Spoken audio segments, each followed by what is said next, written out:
ఎప్పటికైనా సొంతం.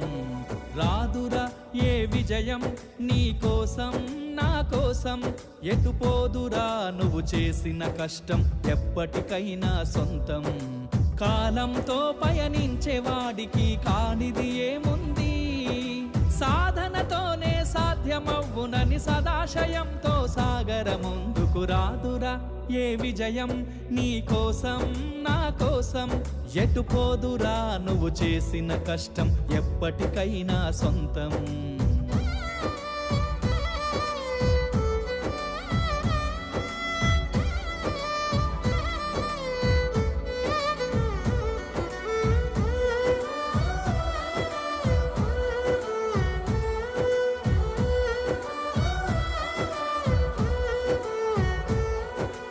ఆకాశంలో అలలాగా పోయే ఆ పక్షులనే చూడు, అనుకున్న గమ్యం